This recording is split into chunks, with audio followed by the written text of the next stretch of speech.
Hi, and welcome to Morning Coffee.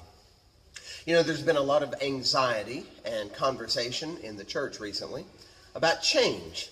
In the last few years especially, we've talked about who do we ordain in our churches, who do we marry in our churches.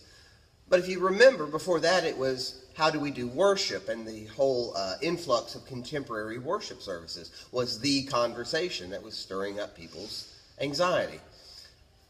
But frankly, if you remember, before that, there were other issues. It was civil rights and what's the church's role in civil rights. It was Vietnam and it was women's ordination and race relations before that and slavery. In fact, if you think about it, there's never been a decade, let alone a century, when the church hasn't been involved in a conversation about change. And that's as it should be. At least as Protestants, we come out of a tradition that says, always be reforming, always be looking at where you are. You never arrive. Look at where you are and see what changes need to be made to make us more the people that God wants us to be.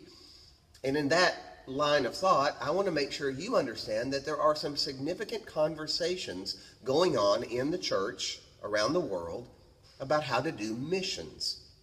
That is, how to come alongside people in at-risk communities and what really helps them rather than hurting them. A lot of research has gone into recognizing that sometimes the model we have been using as churches has been actually hurting the poor and the marginalized and ourselves as well.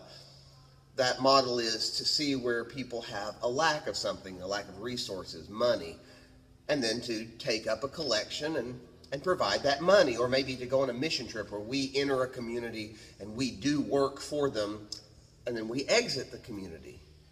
Well, what we've discovered is that sometimes alleviating poverty that way, not only does it not work, it actually leaves those people in worse shape. Two books you need to be aware of, if you're not already, are When Helping Hurts and Toxic Charity. How churches sometimes can inadvertently, with the best of intentions, actually do more harm than good. And these conversations are leading us to have discussions about how to change our missional approach, how to, instead of just giving people something, here you're lacking and we have everything, that's the attitude, how to come alongside people in at-risk communities, recognizing that we all have needs, we all have poverty in one form or another. This is driving a conversation here at Christ Church. It's been going on for the last year with the Reverend Mary Thompson leading the conversation in small groups. Next February, we're going to dedicate the entire month in a sermon series to this topic. But for those of you who want to be ahead of the curve, that maybe you've already read this book, you need to be aware that there's an important gathering in Chattanooga on Friday, November 11th and Saturday, November 12th. It's called Faith, Work, and the Church, Engaging At-Risk Communities in Chattanooga and in the Southeast. It's going to be talking about economic engagement in at-risk communities and what are models and tools. How can churches do it well? And the people who write these books are going to be there to talk about how churches can be equipped to rethink poverty and take next steps in engaging low-income neighbors and communities.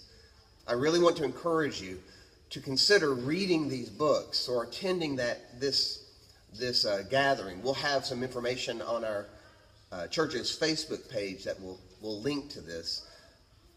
But most of all, what I want you to be thinking is just about how does God want us to be in relationship with other people.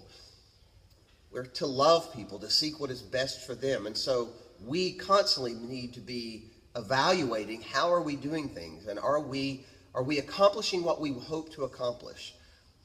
How can we help people instead of possibly pushing them deeper into their poverty and struggles? I hope you're in prayer about this.